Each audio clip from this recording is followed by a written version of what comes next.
मूक नाईकच्या दर्शकांनो, धर्मराज गायकवाडचा आपणास नमस्कार। तर चला पाहूयात सहकार क्षेत्रातील एक गंभीर बातमी। पतसंस्था, अर्बन बचत गट अशा अनेक संस्थेच्या माध्यमातून मनी लॉन्ड्रिंग हे आता दिग्रससाठी रोजची दैनंदिन बाब झाली आहे।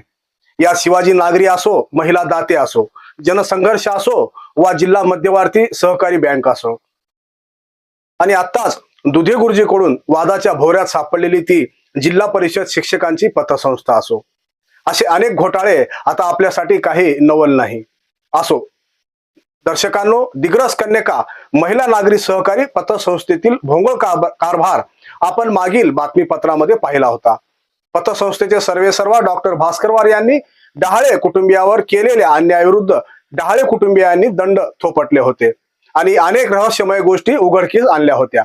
इथेच न थांबता डहाळे कुटुंबियांनी कन्यका पतसंस्थेची अमरावती आणि यवतमाळ या ठिकाणी तक्रार करून संचालक मंडळ हे त्यांच्याच कुटुंबातील असल्या कारणाने त्याची सखोल चौकशी करून जनतेच्या पैशाची होणारी लूट थांबवावी आणि नागरिकांनी सतर्क राहून आपला पैसा सुरक्षित आहे का नाही याची खात्री करून घ्यावी, असेही यावेळी डहाळे कडून सांगण्यात आले।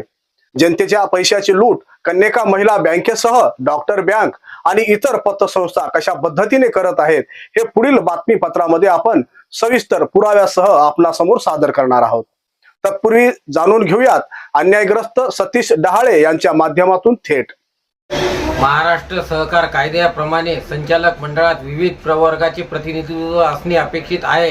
मात्र डिग्रस येथील कन्यका महिला पतसंस्था एकाच कुटुंबातील सदस्याकडून संपूर्ण कारभार चालवला जात असल्यामुळे गंभीर आरोप आहे।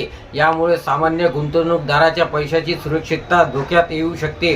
काही प्रमाणामध्ये कर्ज व्यवहाराच्या नावाखाली निधीचा गैरवापर व नंतर खाते बंद करून माहिती लपवण्याचे प्रकारही समोर येत आहे। या सर्व बाबीचा ठोस पुरावे लवकरात लवकर संबंधित प्राधिकरणासमोर सादर केले जातील आणि दोषीवर कडक कारवाई व्हावी ही आमची मागणी आहे। अशाच बातम्या पाहण्यासाठी, जनसामान्यांच्या हितासाठी, अडीअडचणीसाठी पाहत राहा मूक नाईक न्यूज चॅनल। सदैव आपल्या सोबत आहे। धन्यवाद।